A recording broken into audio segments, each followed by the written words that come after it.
नमस्कार, आप सभी का स्वागत है।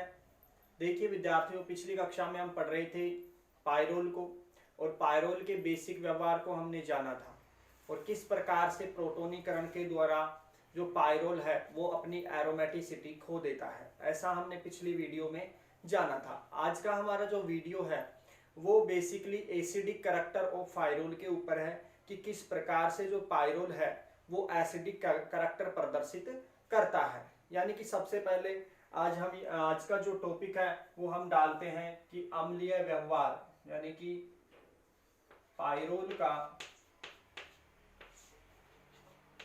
अम्लीय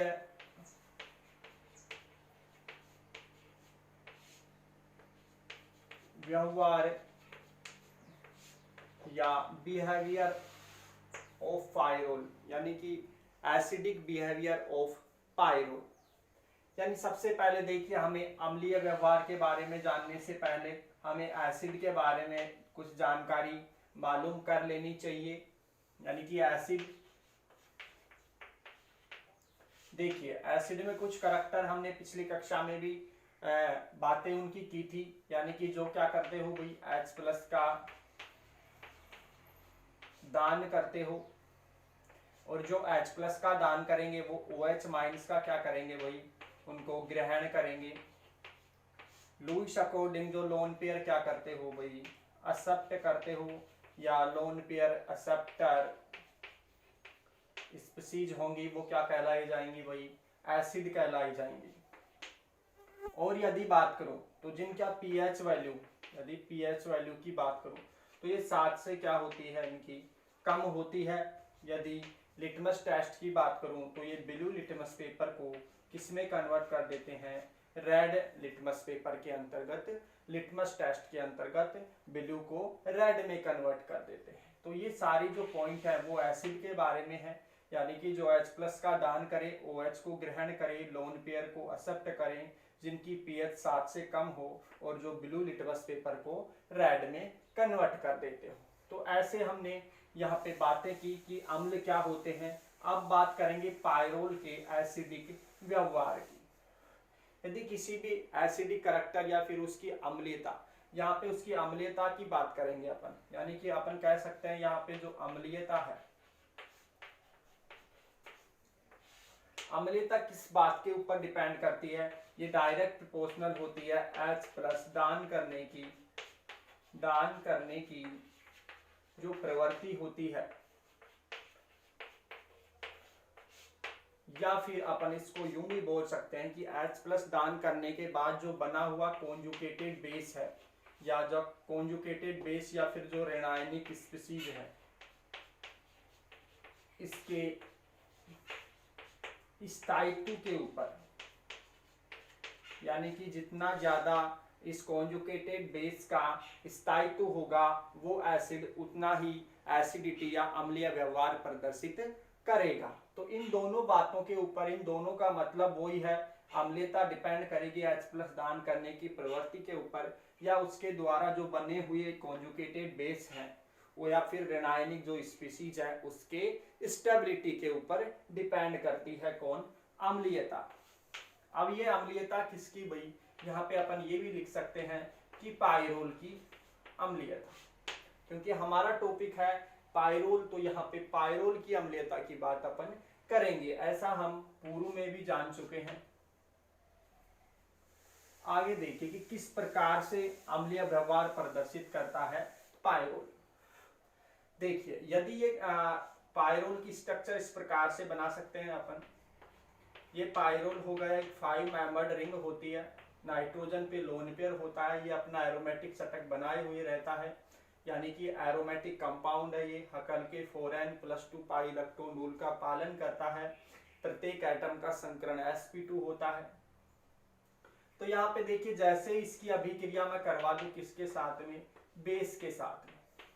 अब बेस का काम होता है H+ को निकालना। अब यहाँ पे जो H+ है वो कहाँ पे दिखाई दे रहा है, नाइट्रोजन से संलग्न इस हाइड्रोजन के पास हमें क्या दिखाई दे रहा है, नाइट्रोजन। यदि इस H+ का ये दान कर दे तो ये किसकी तरह व्यवहार प्रदर्शित करेगा, एक एसिड की तरह व्यवहार प्रदर्शित करेगा। तो देखिए ये जैसे ही बेस इसके ऊपर आक्रमण करता है इस हाइड्रोजन के ऊपर, तो ये बॉन्ड के इलेक्ट्रॉन नाइट्रोजन को देकर यहां से H+ के रूप में बाहर निकल जाता है। ये प्रोसेस दोबारा समझाऊंगा कि ये OH है यानी कि बेस है जो इस H+ को बाहर निकाल देगा, यानी कि H2 के रूप में बाहर निकाल देगा यहां से, यदि OH है तो ये बॉन्ड के इलेक्ट्रॉन किसको देके बाहर निकलेगा, इस नाइट्रोजन को। तो यहाँ पे अपन देख सकते हैं कि जो नाइट्रोजन है, इस नाइट्रोजन पे कौन सा चार्ज जनरेट हो जाता है, इस नाइट्रोजन पे नेगेटिव चार्ज जनरेट हो जाता है। बाकी ये लोन पेयर ऐसे की ऐसे हैं और ये बॉन्ड इस प्रकार, ये इसका क्या हो गया, कॉन्जुगेटेड बेस हो गया, या फिर अपन क्या बोल सकते हैं, ये ऋण आयन हो गया। या तो इस H+ दान करने की प्रवृत्ति पर अम्लीयता निर्धारित होती है, या फिर इस कॉन्जुगेटेड बेस या फिर इस ऋणायनिक स्पीशीज के स्टेबिलिटी के आधार पे क्या होता है, अम्लीयता का निर्धारण होता है। तो देखिए जो बनी हुई ऋणायनिक स्पीशीज है या कॉन्जुगेटेड बेस है, तो यहाँ पे देखिए एक इफेक्ट कार्य करेगा जो परमानेंट इफेक्ट के रूप में जाना जाता है। मोस्टली रूप से यहाँ पे देखिए रेजोनेंस के माध्यम से ये जो बना हुआ कॉन्जुगेटेड बेस है ये स्थायित्व प्राप्त कर लेता है। देखिए किस प्रकार से प्रदर्शित करता है, इसकी रेजोनेटिक स्ट्रक्चर यदि हम बनाना चाहें तो देखिए किस प्रकार से बना सकते हैं। यहाँ पे देखिएगा आप, नेगेटिव चार्ज है, सिंगल बॉन्ड है एंड डबल बॉन्ड है। ऐसी स्थिति में देखिए ये जो नेगेटिव चार्ज है, फिर हमने लिखा सिंगल बॉन्ड और फिर हमने लिखा डबल बॉन्ड, तो ये नेगेटिव चार्ज हो गया। तो ऐसी कंडीशन में यदि कॉन्जुगेटेड स्टेट की बात करूं तो ऐसी कंडीशन में नेगेटिव चार्ज शिफ्ट हो जाता है किधर, जिधर इसको क्या दिखे भाई, पाई इलेक्ट्रॉन या फिर पाई बॉन्ड दिखे। ये कॉन्जुगेटेड स्टेट का रूल है या फिर रेजोनेंस का रूल है। लेकिन यहाँ पे देख रहे होंगे आप, एक लोन पेयर है, सिंगल बॉन्ड है, डबल बॉन्ड है। ऐसी कंडीशंस में लोन पेयर भी शिफ्ट हो जाता है किधर, पाई बॉन्ड की तरफ। लेकिन हमें यहाँ पे लोन पेयर को नहीं देखना, हमें बनी हुई ऋणायनिक स्पीशीज का स्थायित्व या ऋणायनिक स्पीशीज का स्टेबिलिटी को यहाँ पे हमें देखना है। क्योंकि यहाँ पे अगर इस बॉन्ड को यदि हम चारों तरफ यदि रोटेट करते हैं तो यहाँ पे देखिए एरोमेटिसिटी ये बरकरार रहेगी। यहाँ पे कोई बॉन्ड यहाँ पे हेर फेर नहीं होगा किसी भी बॉन्ड का। लेकिन बाय द वे की बात एक ही आती है कि हमें जो ऋणायनिक स्पीशीज है इसकी स्टेबिलिटी को हमें देखना है। तो देखिए ऐसी कंडीशन में ये जो ऋणायन है ये इधर इस बॉन्ड की तरफ शिफ्ट हो जाता है, तो ये बॉन्ड इस कार्बन की तरफ शिफ्ट हो जाता है।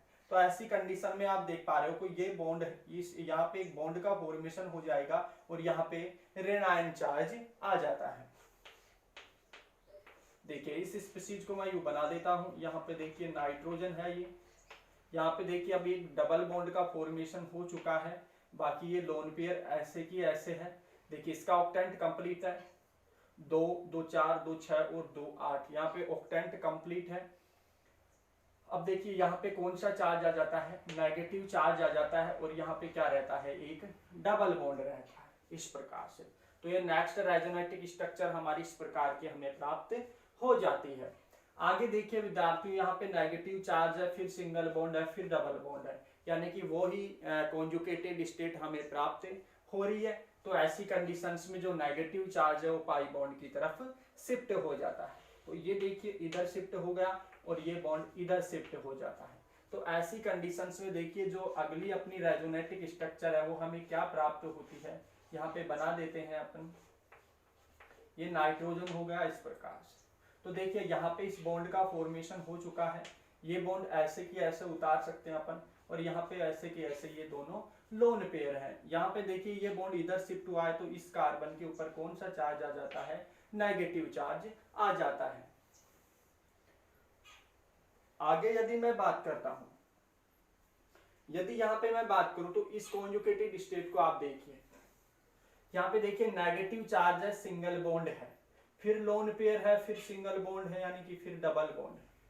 ऐसी कंडीशन में आप देख पा रहे हो कि जो कॉन्जुगेटेड स्टेट यहाँ पे बन पा रही है वो क्या बन पा रही है, देखिए नेगेटिव चार्ज है, सिंगल बॉन्ड है और ये एक डबल बॉन्ड है। हमें ये कॉन्जुगेटेड स्टेट प्राप्त हो रही है, ना कि विद्यार्थी यहाँ पे गलती करता है कि यहाँ पे देखिए सर यहाँ पे लोन पेयर भी तो है। ऐसी बात नहीं है।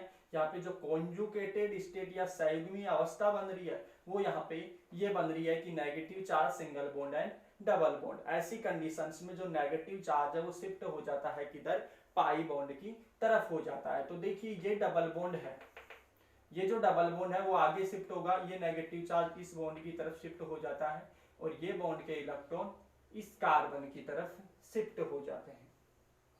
तो हमें अगली जो रेजोनेटिक स्ट्रक्चर हमें प्राप्त होती है वो क्या होती है, देखिए इस प्रकार से ये नाइट्रोजन हो गया। देखिए अब यहाँ पे हमने डबल बॉन्ड का फॉर्मेशन कर दिया है।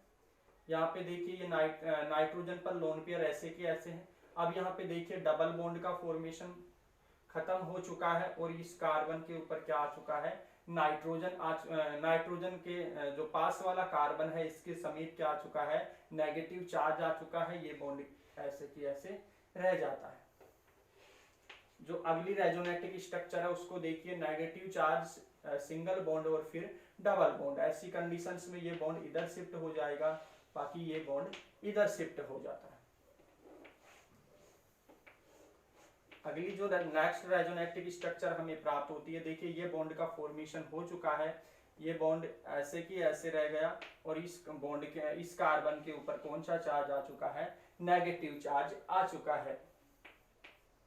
जो अगली जो रेजोनेटिक स्ट्रक्चर हमें प्राप्त होगी, देखिए क्या होगी, यहाँ पे देखिए ये जो नेगेटिव चार्ज है ये बॉन्ड के इलेक्ट्रॉन इधर शिफ्ट हो जाएंगे, ये बॉन्ड के इलेक्ट्रॉन नाइट्रोजन की तरफ शिफ्ट हो जाते हैं। तो हमें जो रेजोनेटिक स्ट्रक्चर वही सेम प्राप्त हो जाती है। ऐसी कंडीशन में यहाँ पे वापस नेगेटिव चार्ज आ जाता है, ये लोन पेयर ऐसे की ऐसे है, ये बॉन्ड के इलेक्ट्रॉन दोनों इस प्रकार से।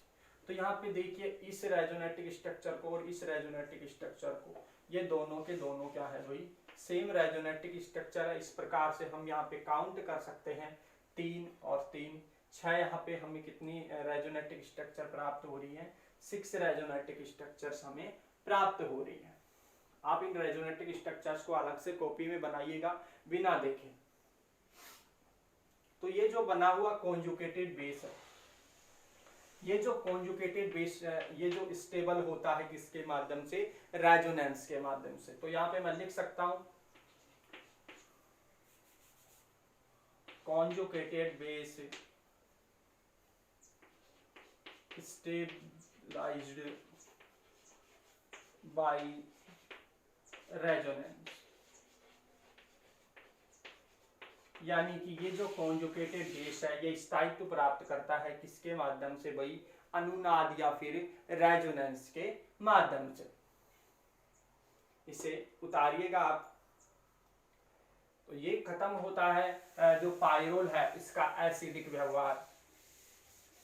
अब देखिए आगे हम जो हमारा नेक्स्ट टॉपिक होगा वो होगा electrophilic substitution reactions of pyrrole.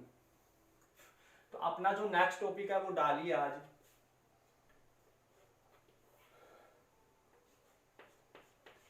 Electrophilic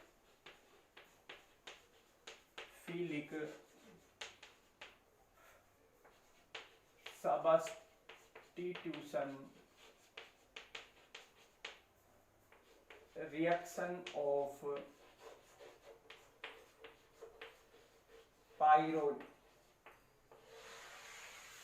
ये हमारा अब जो आने वाला जो नेक्स्ट टॉपिक है वो रहने वाला है कि electrophilic substitution reaction of pyrrole की, यानी कि इलेक्ट्रॉन स्नेही प्रतिस्थापन अभिक्रिया किसकी भाई, पायरोल की।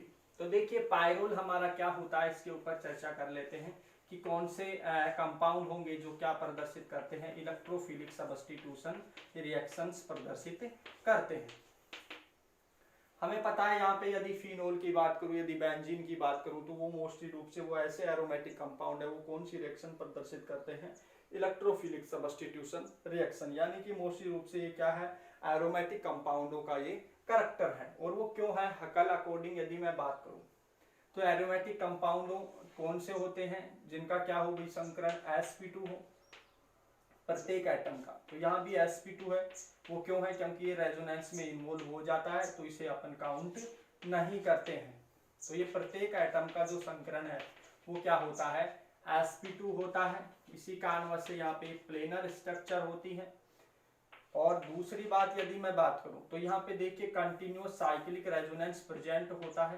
प्रत्येक रिंग में चारों तरफ से ये पाई इलेक्ट्रॉन्स घूम सकते हैं, अर्थात एक एरोमेटिक षटक का फॉर्मेशन हो सकता है। तो यहाँ पे मैं लिख सकता हूँ सतत चक्रीय अनुनाद यहाँ पे, यानी कि साइक्लिक कंटिन्यूस रेजोनेंस की पॉसिबिलिटी है।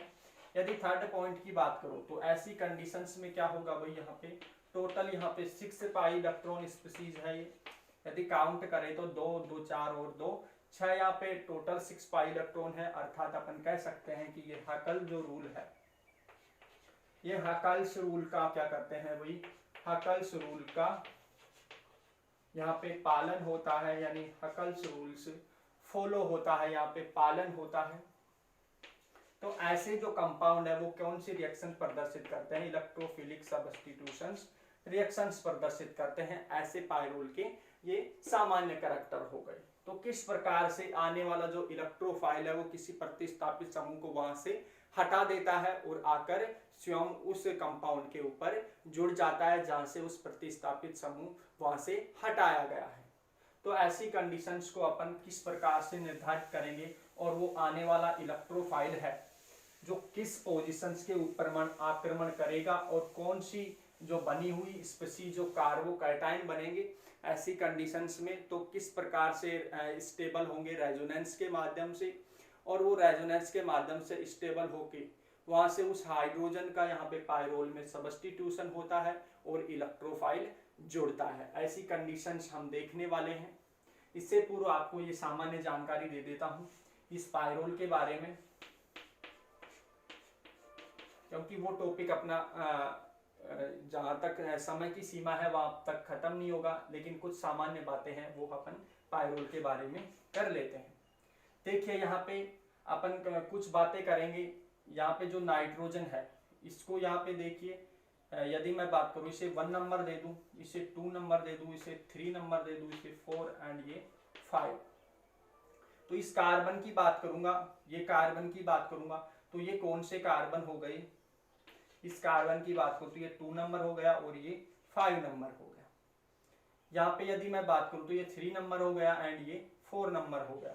तो इस कार्बन की बात करूं तो ये 3 नंबर है एंड ये 5 नंबर है, क्योंकि ये दोनों की सेम पोजीशन है, इसलिए इस कार्बन को हमने देखिए जैसे यहाँ पे यदि इसको स्टार से रिप्रेजेंट कर दूं और इसको हैज से रिप्रेजेंट कर दूं, तो देखिए ये जो हैज वाले हैं, हैज वाले कौन से हैं यहाँ पे 3 नंबर एंड 4 नंबर यहाँ पे, तो ये हैज वाले हैं और ये क्या है भाई स्टार वाले हैं, आमने सामने वाले। यदि इस प्रकार से भी रिप्रेजेंट आप ना करें तो किस प्रकार से कर सकते हैं, तो देखिए ये अल्फा वाला हो गया, तो ये भी अल्फा वाला हो गया एंड इसे अपन बीटा कार्बन्स भी बोल सकते हैं।